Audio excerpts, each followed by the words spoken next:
Shalom, selamat pagi saudaraku.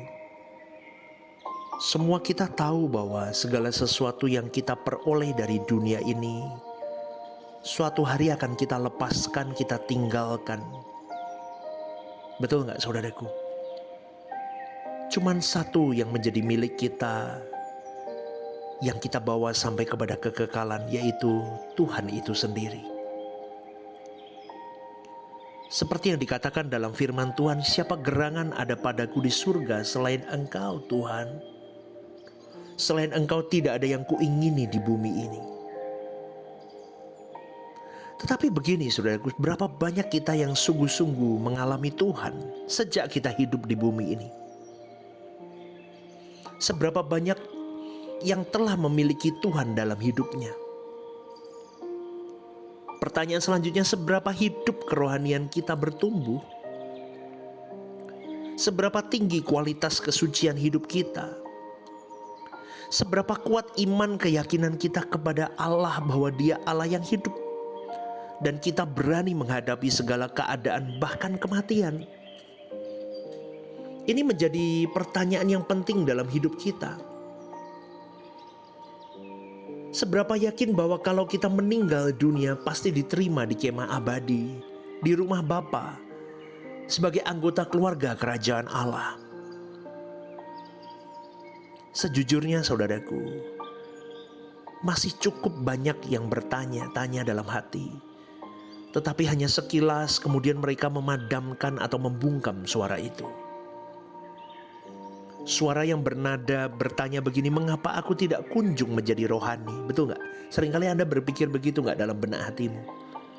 Kenapa ya aku susah banget hidup kudus? Gimana ya kalau aku mati malam ini atau dalam waktu dekat ini, adakah aku berkenan gak ya di hadapan Tuhan? Atau ada di dalam hati kita berkata, siapa Allah itu sebenarnya? Apa benar keselamatan hanya dalam Yesus Kristus? Ada banyak saudaraku. Mungkin kita juga pernah bertanya di dalam hati kita, apa benar sih cerita di dalam Alkitab ini real atau benar atau enggak sih? Benar enggak saudaraku? Seperti air bah di zaman Nuh, Adam Hawa, apa iya sih? Apakah benar sih ada dunia akan kiamat? Maka saudaraku, akan ada banyak pertanyaan-pertanyaan. Tetapi pertanyaan-pertanyaan itu akhirnya semakin hari semakin redup, semakin kecil, semakin hilang, dan tidak ada lagi dalam benak pikiran kita. Karena pertanyaan itu terbungkam oleh pertanyaan lain. Pertanyaan itu seperti yang hari-hari ini yang membungkus kepala pikiran jiwa kita adalah seperti ini. Gimana cara bayar listrik ya? Kapan ya aku menikah? Kapan ya aku punya pacar? Kapan ya aku punya ini dan itu?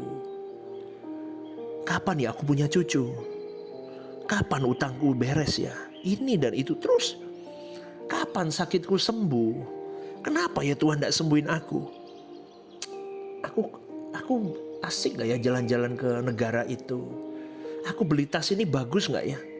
Aku beli mobil ini bagus gak ya? Itu banyak hal saudaraku.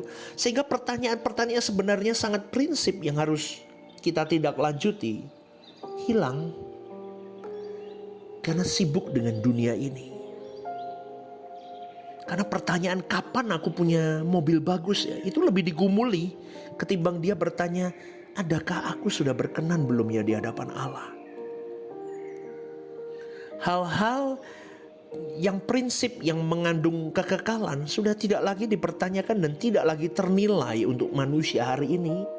Karena digantikan dengan hal-hal yang tidak prinsip, yang kurang bernilai. Bahkan bisa saya katakan tidak bernilai sama sekali jika dibandingkan dengan kekekalan. Makanya hari ini kalau kau bekerja untuk cari duit di bumi ini, kau salah besar saudaraku. Kalau kau bekerja, kau pakai uang hasil gajimu itu, salarymu, kau gunakan untuk jadi berkat untuk banyak orang. Untuk pekerjaan Tuhan. Loh Pak, harus ke gereja? Nggak harus ke gereja. Kau bisa bagikan itu untuk jadi berkat untuk banyak orang. bantu saudaramu, bantu keluargamu, bantu orang tuamu. Lebih-lebih kau bisa bantu pekerjaan Tuhan di gereja lokalmu. Itu baru kau sedang mengumpulkan harta di surga. Betul saudaraku, saya katakan ini supaya kalian mengerti bahwa manusia hari ini materialistis, egois, serakah, dan dia secara tidak langsung sedang membangun menara Babel hidupnya sendiri. Bahkan sampai hamba Tuhan pendeta pun bisa loh lakukan itu. Dia lakukan semua untuk membangun menara Babelnya. Itu yang menjadi introspeksi saya setiap saat, saudaraku. Menakutkan. Karena mencapai kesucian hidup di pemandangan Allah itu butuh perjuangan keras. Dan mustahil dicapai kalau Anda dan saya tidak sungguh-sungguh merespon berkat Tuhan, yaitu keselamatan yang sudah Dia beri kepada engkau dan saya. Tapi engkau dan saya harus melangkah. Jangan sembarangan. Kalau kita sembarangan, kita tidak akan pernah benar-benar serius menghargai Tuhan. Kalau untuk uang, untuk hobi, dan yang lain kita punya waktu, pertanyaannya, mengapa untuk Tuhan kita tidak punya waktu? Halo saudaraku, tanyakan dalam dirimu. Kalau kita tidak lakukan, berarti memang kita tidak membutuhkan Tuhan. Kita memberi kuota Tuhan hanya kebaktian hari Minggu 1,5 jam, 2 jam. Itu pun masih pakai tidur di ruang ibadah. Belum konsentrasi kepala kita kemana-mana. Itu pun masih terlambat. Betul gak? Masih ngomong apa nih pendeta? Masih ngantuk lagi. Banyak hal kita berikan dengan porsi yang tidak terbatas. Tetapi untuk Tuhan kita beri porsi yang remah-remah, saudaraku. Betul, menikah, tidak menikah itu bukan wajib, tidak mutlak. Jadi saudaraku, punya anak, tidak punya anak, itu tidak relatif.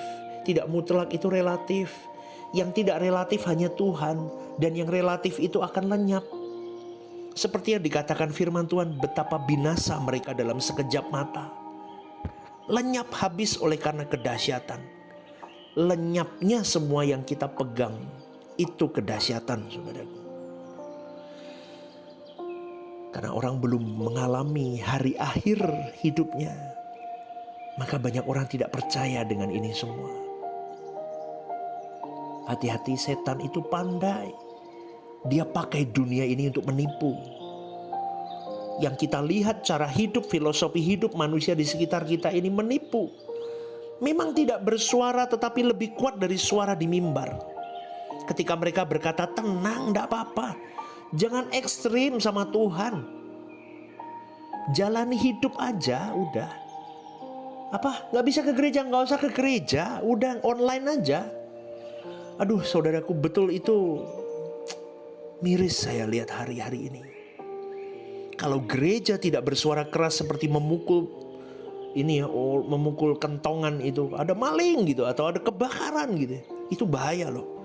Maka gereja itu harus benar-benar menyuarakan kebenaran murni, mentobatkan banyak orang. Sampai pada suatu saat mereka menyaksikan kenyataan semua lenyap di depan matanya.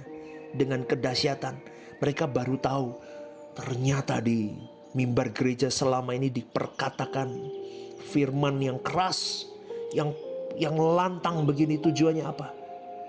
Supaya aku siap untuk menghadapi kedahsyatan malam ini. Kita harus menghayati dahsyatnya kenyataan kalau orang terpisah dari Allah. Jangan berkata mustahil jadi rohani, hidup suci. Gak mungkin. Pendetanya aja gak hidup suci, percaya deh. Banyak orang berkata begitu kan. Saudaraku, kita punya potensi untuk kita sampai ke surga. Dan itu anugerah yang sudah disediakan untuk kita. Maka kita harus berjuang mendaki anugerah itu. Dengan cara apa? Kesucian hidup. Kita bangun kesucian hidup itu satu persatu menjadi anak tangga untuk kita masuk ke dalam kerajaan Allah. Kalau kita tidak menggunakan anugerah, tidak mau mendengar firman, tidak mau memiliki waktu bertemu Tuhan, tidak mau memperhatikan setiap kejadian hidup yang terjadi bahwa itu semua mendatangkan kebaikan, maka engkau dan saya tidak akan pernah berubah. Setan pun akan meninabobokan engkau dan saya. Ingat saudaraku, keselamatan itu anugerah, titik. Manfaatkan keselamatan itu.